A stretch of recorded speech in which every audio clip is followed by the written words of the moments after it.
Dentro da visão que Deus deu a Billy Graham de reunir evangelistas itinerantes de todo o mundo, surgiu a Conferência Internacional para Evangelistas Itinerantes.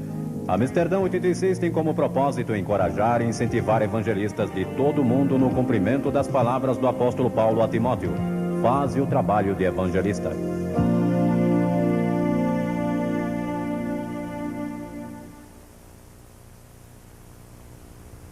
Quero que abram as suas Bíblias comigo em Mateus capítulo 24, o terceiro versículo, Mateus 24, 3. Estando assentado no Monte das Oliveiras, chegaram-se a ele os seus discípulos em particular, dizendo: dize-nos quando serão essas coisas e que sinal haverá da tua vinda e do fim do mundo. E então, no capítulo 1 de Atos, começando com o versículo 8: mas recebereis poder ao descer sobre vós o Espírito Santo, e sereis minhas testemunhas, tanto em Jerusalém como em toda a Judeia e Samaria e até os confins da terra. Ditas estas palavras, foi Jesus elevado às alturas, e uma nuvem o encobriu dos seus olhos. Eu creio que foi uma nuvem de anjos. Anjos anunciaram o seu nascimento, e creio que anjos o escoltaram de volta ao Pai. E estando eles com os olhos fitos no céu, provavelmente com lágrimas nos seus olhos, eis que dois varões vestidos de branco se puseram ao lado deles e disseram: por que estáis olhando para as alturas? Este mesmo Jesus que dentre vós foi assunto ao céu, há de vir da mesma maneira como ouvistes subir para o céu. Que gloriosa promessa e esperança isto é para nós neste período da história.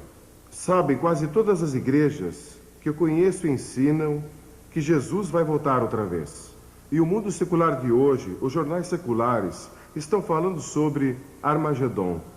A revista Time disse no outro dia que a maior preocupação na vida de todo o povo americano é o vindouro apocalipse.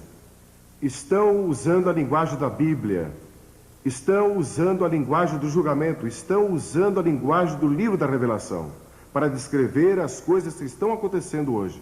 E vocês sabiam que as outras grandes religiões do mundo ensinam que alguém está para vir um dia destes? Uma declaração doutrinária judaica, elaborada pelos miodésios, proclama uma firme crença na vinda do Messias. Os hindus, que creem em 10 reencarnações do Deus Vishnu, dizem que 9 já aconteceram e a 10ª virá no fim dos tempos, quando ele virá como um herói conquistador. O budismo aguarda uma futura encarnação de Buda. O islamismo, tanto o grupo dos xiitas como o grupo dos suni, estão esperando a vinda de um líder nos últimos dias da terra. E os xiitas creem que ele já surgiu e está escondido em algum lugar secreto até o dia da sua manifestação antes do fim do mundo. E os sunis creem que ele ainda não apareceu na história do islamismo. Mas de onde vem essa crença universal? Eu creio que vem do princípio dos tempos, quando no 3º capítulo de Gênesis, Deus prometeu a vinda de um Salvador, a vinda de um Messias que viria para destruir as obras do diabo. Mas os discípulos fizeram 2 perguntas. Qual será o sinal da tua vinda? Quando virás outra vez? E quando vai ser o final dos tempos? Não sabemos a resposta delas. O Senhor Jesus disse que não devíamos especular sobre datas. Há muitos sinais. Alguns teólogos contaram 21 sinais dados apenas por Jesus, sem contar os sinais mencionados em outras partes da Bíblia. Há pelo menos 5 que quero mencionar em passagem. Primeiro, ele disse que seria como nos dias de Noé.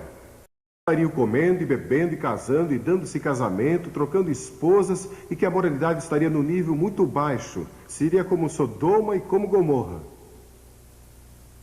Então, segundo, que haveria um aumento de criminalidade. Jesus disse que logo antes do fim haveria um desrespeito à lei no mundo todo. Ele disse: ouvireis falar de sedições. Em Lucas, capítulo 21, no versículo 9, sedições. Essa palavra traz consigo a ideia de que o desrespeito à lei será geral. E traz consigo a ideia de rebelião, revolução, terrorismo e criminalidade, indicando que isso será um sinal da breve vinda de Cristo. E houve outra época na história que vimos tanta criminalidade, é generalizada, e foi o que Jesus disse. Então ele disse que guerras e revoluções aumentariam, ouvireis de guerras e rumores de guerras. Richard Nixon, o ex-presidente Nixon, esteve em Moscou há pouco tempo com o Sr. Gorbachev. Pode imaginar isso? E estão falando sobre paz. Eu peço a Deus que ele chegue a uma solução e que as superpotências possam se unir e trazer pelo menos um período temporário de paz, e que paremos de construir todas essas bombas e paremos de construir todos esses armamentos que podem destruir a humanidade. Sou a favor da destruição de todas as armas, de destruição em massa. E a bomba atômica é tão terrível e tão devastadora que é difícil imaginar. E você sabia que na América fundaram uma revista no começo deste século, chamado Século Cristão? Mais pessoas foram mortas e mais pessoas morreram de fome neste século do que em qualquer outro na história. E a Bíblia também diz que o conhecimento e as viagens se multiplicarão. Sabe com que rapidez podíamos viajar até o ano de 1840? Tão rápido quanto um cavalo podia até 1840. E nestes poucos anos, conseguimos viajar pelo céu a quase 30 mil quilômetros por hora. Pense nisso. Ele também disse que haveriam enganadores e zombadores. Disse que muitos falsos profetas se levantariam dizendo serem o Cristo. Você sabia que só em Los Angeles dizem que há mais de 400 que proclamam ser Jesus Cristo? Estão no lugar certo, Los Angeles. Seitas surgirão, feitiçaria florescerá, falsos mestres se infiltrarão na igreja, a Bíblia será objeto de ataques. O diabo quer que duvidemos da Bíblia, e se ele conseguir nos desviar, por pouco que seja, das Escrituras, ele terá ganho uma grande vitória, porque a Bíblia é nossa autoridade. Jamais permita que alguém o desvie deste livro, e creia nele, de capa a capa.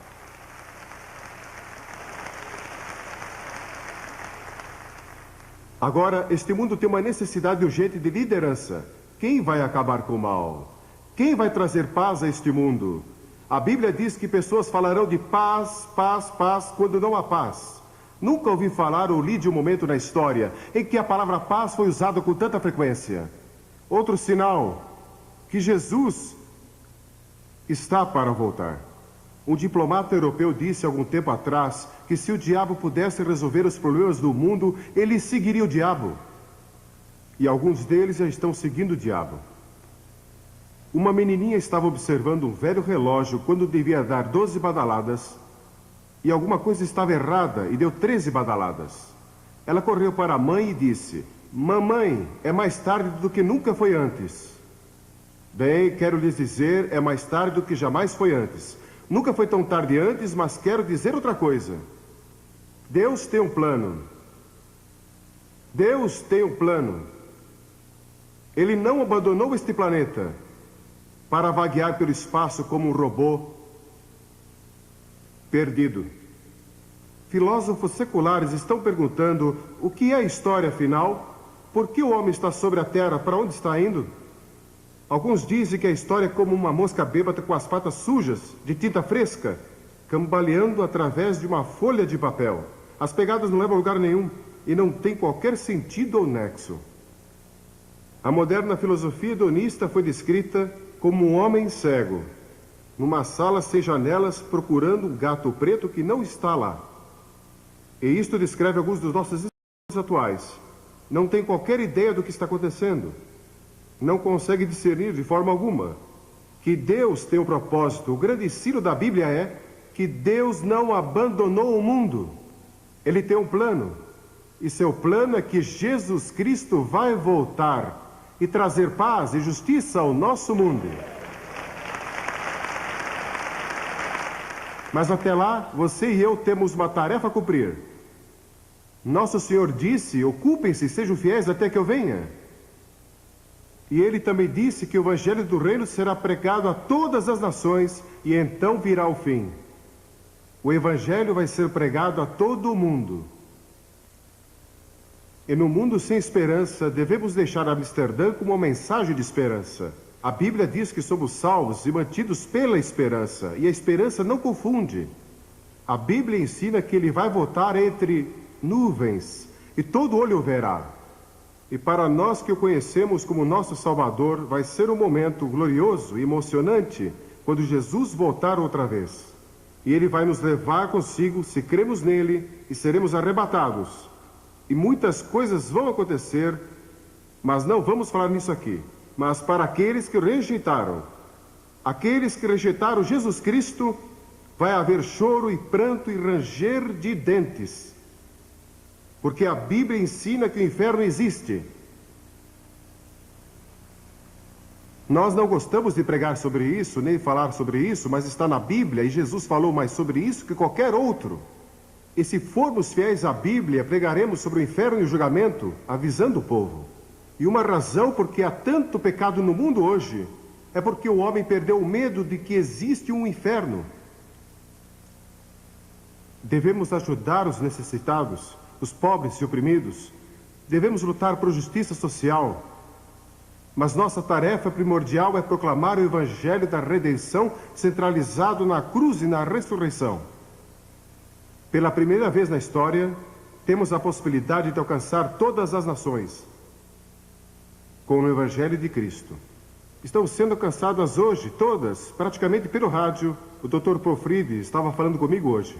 Ele é o fundador e diretor da Rádio Transmundial. E ele declarou que não há um lugar neste planeta hoje que não possa receber o Evangelho. Isso nunca aconteceu antes. Mas Jesus profetizou isso. E logo será levado via satélite pela televisão a todas as nações do mundo. Vivemos na época entre a primeira e a segunda vinda de Cristo, e sua segunda vinda se aproxima. Nós cremos, não sei quando será. Só Deus sabe isso. Mas é um fato incrível que Deus confiou a pessoas como você e eu, pecadores redimidos, a responsabilidade de cumprir aqui seu propósito divino. Por que não fez ele mesmo? Por que não usou os anjos? Por que confiou isso a nós? Eu não sei. Este é um dos mistérios mais profundos da soberania de Deus. Ele escolheu dar a nós o privilégio, o alto e santo privilégio, de proclamar sua mensagem do Evangelho do Reino. Já fui convidado a fazer muitas outras coisas da minha vida. Fui convidado a ser um embaixador, a ser um membro de gabinete, a ser ator de cinema e muitas outras coisas. Mas a minha resposta a esses convites é sempre a mesma. Deus me chamou para pregar o Evangelho, e eu não farei outra coisa enquanto viver além de pregar o Evangelho.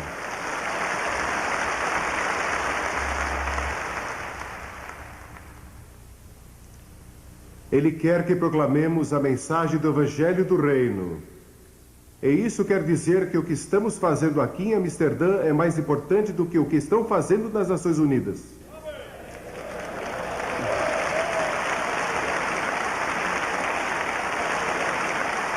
O que a igreja faz com o Evangelho tem mais significado do que as decisões feitas na Casa Branca, ou no Kremlin, ou em Londres, ou em Nairobi, ou qualquer outro lugar.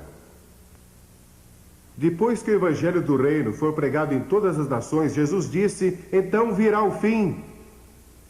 Não podemos estabelecer datas, mas eu creio que quando terminarmos a tarefa de evangelizar o mundo, não cristianizar o mundo nunca vai ser cristianizado. Não há promessa nas Escrituras de que o mundo todo vai se voltar para Cristo.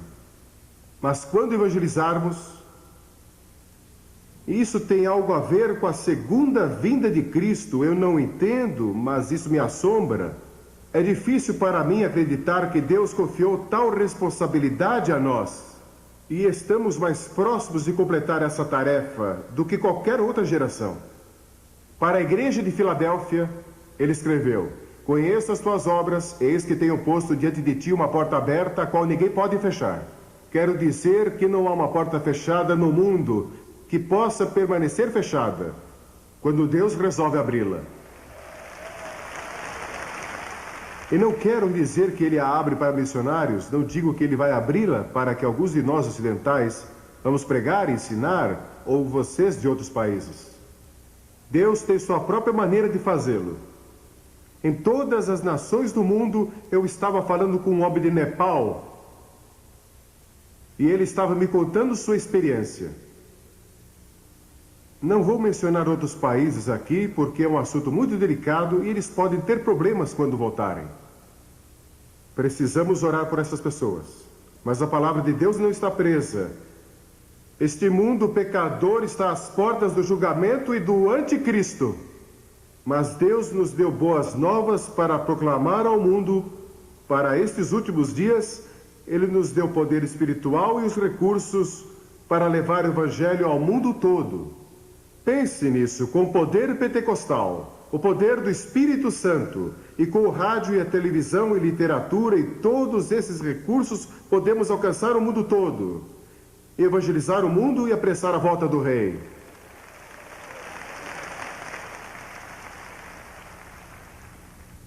Se você não rededicou sua vida e seu ministério a Cristo durante estes dias em Amsterdã, eu oro que o faça hoje. Visto que todas estas coisas serão assim desfeitas, deveis ser tais como os que vivem santo procedimento.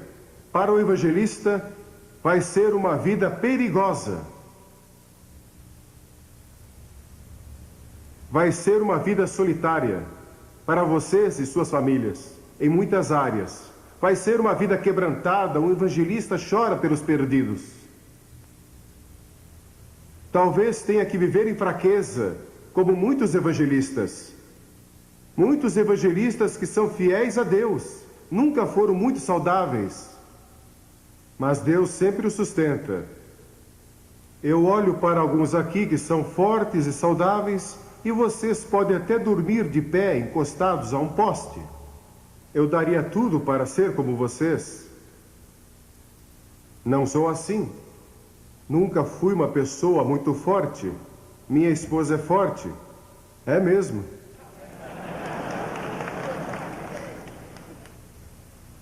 Ela nunca me bateu até hoje. Eu nunca bati nela. Acho que ela sentiu vontade muitas vezes. E com muita razão. Mas eu creio que estamos vivendo no último período da história. E a próxima fase da história vai ser a era do reino de Deus. Agora Deus pode reinar em nossos corações e seu reino está dentro de nós. Mas vai chegar o dia em que ele vai reinar em todo o mundo. O futuro líder deste mundo é Jesus Cristo. Ele vai governar o mundo e nós vamos ter paz e vamos ter justiça e vai haver comida que chega para todos e ninguém vai passar fome e também vai haver justiça para todos. Eu não sei as respostas a muitos dos problemas políticos deste mundo. Eu oro pelas pessoas. Em todos esses países, visitei tantos deles, preguei ali. Agora estão em guerra e tumulto e rebelião. Li sobre um país onde dizem que 200.000 pessoas foram assassinadas desde janeiro. Mas ouvimos tão pouco sobre isso, porque as câmeras estão em outro lugar. Mas estão sofrendo em todo o mundo. Mas cada vez que você ganha alguém para Cristo, está apressando a volta do Rei.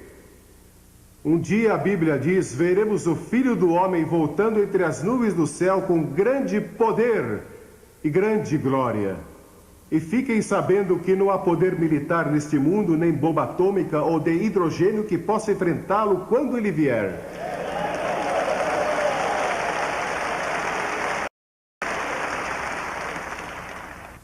Um anjo é mais poderoso que todas as forças militares que possamos reunir neste planeta. e Deus tem milhares deles. E um dia virão com ele. Eu ouço os 4 cavaleiros, estão a caminho. Esses 4 cavaleiros, posso ouvi-los galopando. Escrevi um livro sobre isso há alguns anos. E vocês sabiam, isso é interessante, esse livro foi impresso na União Soviética, com a permissão das autoridades. Mas os 4 cavaleiros vêm vindo e Jesus está para voltar, e Jesus vai reinar. O rei George II da Inglaterra viveu em 1743 e ele foi ao teatro Covent Garden, em Londres, e ouviu pela primeira vez o Messias de Handel apresentado ali. E o rei assistiu.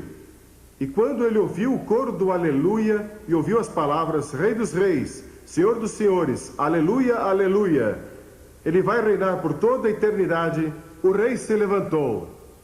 E toda a audiência se levantou. E o rei disse: como posso ficar sentado na presença daquele que é o Rei dos Reis? E desde aquele momento, as pessoas têm se levantado.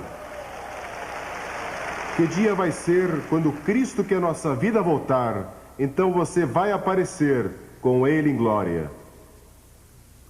Se Ele voltar, antes de eu morrer, vou procurar meu pai e minha mãe, porque estarão com Ele, voltando com Ele em glória. Mas algumas pessoas dizem que se você crê nisso, então não está interessado nos problemas deste mundo. É só ficar esperando por Jesus. Mas não é isso que Ele ensina. Ele disse: trabalhe, ocupe-se. Tem sido minha experiência que aqueles que creem na segunda vinda de Cristo são os mais ativos, mais fortes, mais zelosos e também os mais dedicados. Somente nas epístolas podemos encontrar 22 passagens que falam de pureza, paciência, serviço e boas obras à luz da vinda de Cristo. Sim, o Rei vai voltar. E durante esta conferência, temos ouvido o clamor do mundo. Este é um mundo que clama, clama por liberdade, clama por integridade, clama por liberação. Joel diz que multidões estão no vale da decisão porque o dia do Senhor se aproxima. E até Jesus voltar, devemos obedecer à grande comissão. A seara, na verdade, é abundante, mas os obreiros são poucos. Orai, portanto, que o Senhor da seara mande trabalhadores para a sua seara. E acontecerá que todo aquele que invocar o nome do Senhor, ele será salvo. Vamos levar pessoas a invocar o nome do Senhor em todo o mundo. Quero fazer-lhes uma pergunta. Eu creio que há pessoas aqui hoje. Vocês vieram aqui a esta conferência e não têm certeza qual é o seu relacionamento com Cristo. Você não tem certeza se realmente é salvo. Tem algumas dúvidas a respeito? Não saia deste recinto aqui hoje sem resolver isso. Tenha certeza. Conheci muitos pastores e conheci muitos evangelistas que no fundo do seu coração não tinham certeza de seu relacionamento com Cristo. E alguns aqui. Quero fazer-lhes esta pergunta. O que você faria se soubesse que Cristo vai voltar em um minuto e fosse o único a saber disso? Você cairia de joelhos, clamando por misericórdia, compreendendo que nunca realmente o conheceu? Imagine que fosse 45 segundos. E há muitas pessoas a quem você deixou de testemunhar e o sangue delas está em suas mãos. Ou se você fosse o único a saber que Cristo vai voltar em 30 segundos, você correria pelas ruas gritando a plenos pulmões: Jesus está voltando, arrependam-se e creiam, arrependam-se e creiam. Ou se tivesse 20 segundos e compreendesse que não viveu uma vida santa, não está pronto para encontrar a Cristo e você está desesperado. 10 segundos. 9, 8, 7, 5, 4, 2, 1. E não está preparado. Você pode se preparar hoje. Vai chegar o dia quando todos os nossos sonhos e esperanças se realizarão e Deus vai limpar as lágrimas de todos os olhos, e não haverá mais morte, nem tristeza, nem pranto, nem haverá mais dor, porque todas as coisas velhas terão passado. Sim, vou encontrar você no céu, se você conhece a Cristo. Vou ver você no céu e sei que vou para lá. Nunca tive dúvida a respeito. Sabe por quê? Porque se minha salvação dependesse de Billy Graham, eu estaria perdido. Mas depende do Senhor Jesus Cristo e do que Ele fez na cruz e da sua ressurreição. Tudo está nele. Porque pela graça somos salvos, mediante a fé, e isso não vem de vós, é um dom de Deus, não de obras, para que ninguém se glorie. Se você conseguisse salvar a si mesmo, você andaria pelo céu dizendo, vejam, consegui chegar aqui sem a ajuda de ninguém. Mas o que você tem que fazer é chegar diante de Deus e dizer, Deus tem misericórdia de mim. Venha até a cruz. A graça de Deus vai alcançar você, não importa onde você esteja. Ouvi a história de 2 rapazes numa universidade. E no quarto ao lado havia um jovem que era radioamador. Você sabe o que é um radioamador? Acho que sim, muitos aqui provavelmente fazem isso. Você tem um rádio que pode ser operário da sua própria casa e você pode falar com pessoas em todo o mundo. Então, esses jovens conectaram alguns fios àquele aparelho de rádio. E na noite seguinte anunciaram, com um tom de voz muito profissional, que a América estava sendo atacada e o país todo provavelmente seria destruído em menos de 1 hora. E aquele radioamador ouviu aquilo no seu aparelho. E ele acreditou. E saiu correndo e gritando a plenos pulmões. Preparem-se! Vamos, preparem-se! Nós vamos ser destruídos em 1 hora.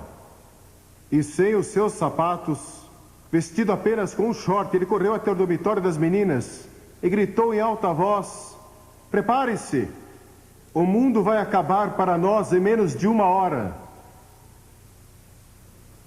E uma jovem abriu a janela e perguntou, você realmente crê nisso? Ele disse sim, ela disse, bem, se você crê, eu também creio. Eles foram e acordaram o Deo da universidade. E o Deo acreditou.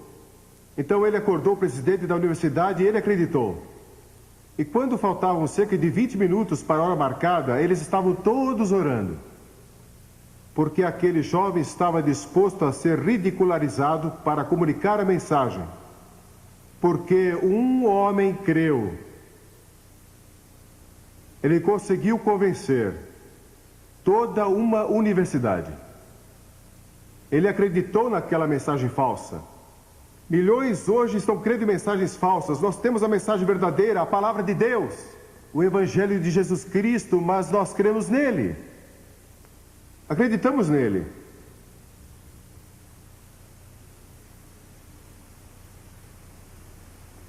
Antes de regressar para casa, seu primeiro passo deveria ser rededicação e consagração.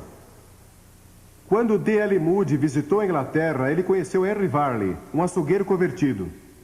Um dia Varley lhe disse, Moody, o mundo ainda está para ver o que Deus pode fazer com um homem totalmente consagrado a Jesus Cristo. E Moody pensou naquilo por um momento. Então se levantou e disse, pela graça de Deus, vou ser esse homem. Você vai dizer isso de Uganda? Você vai dizer isso das Ilhas Salomão? Você que é da Austrália vai dizer isso? Vou ser o homem de Deus para meu país, vou ser o homem de Deus para minha vila, para minha cidade, onde eu moro. Vou me entregar totalmente ao Senhor.